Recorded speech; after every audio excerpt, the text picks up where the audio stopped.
Millions of people all around us are struggling with a type of depression that is almost completely invisible. It's called high-functioning depression, or HFD. These people might be lawyers, doctors, or CEOs. You might even be one of them. HFD is hard to spot, but there are a few signs you can look out for. 1. Those with HFD might actually be more intelligent.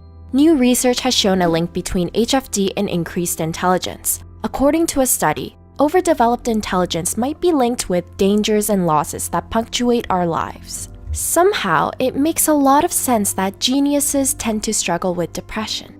2. Those with high-functioning depression might be perfectionists. Professor Stephen Huprick of psychology revealed in a recent article that if he was dealing with someone with HFD, he'd probably hear something about being kind of perfectionistic.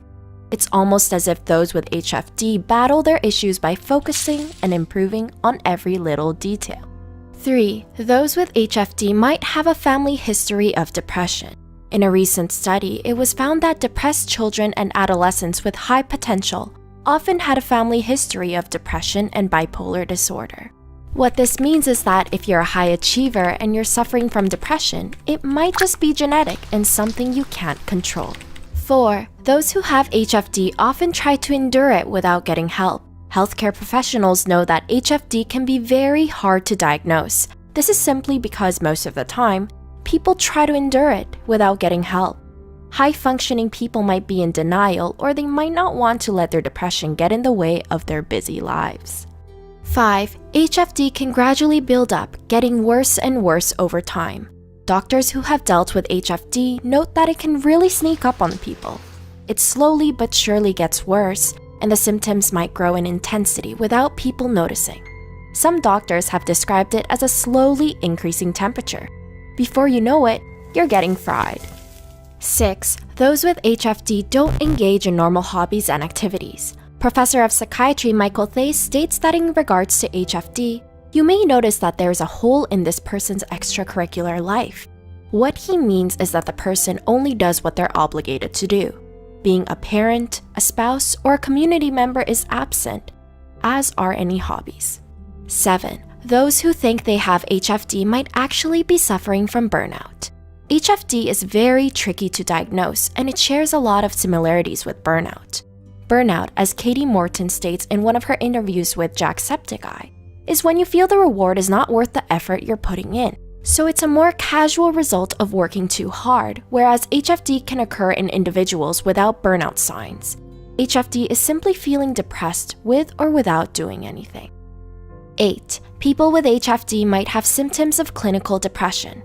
HFD is of course a type of depression, and as such, people suffering from HFD might display the symptoms of clinical depression.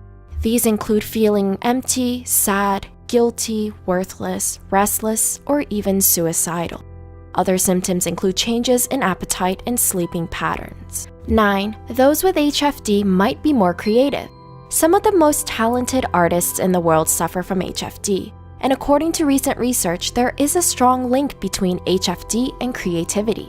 According to a study from 2012, traumatic losses appear to trigger fruitful inner work, mobilizing creativity. It would seem that those with HFD use their depression to fuel their art, passions, and creativity. 10. HFD is not a real clinical diagnosis. That's right, you won't find HFD listed along with other recognized mental disorders. That might change soon, but for the most part, it falls under the category of dysthymia. HFD can last for 2 to 3 years, and it can easily progress to major depression. HFD is treatable, but those who have it need to get help. If people put on a brave face and try to endure it, it can lead to much more serious issues down the road. Do you have HFD? How long have you been suffering? The Psych2Go community would love to hear your story.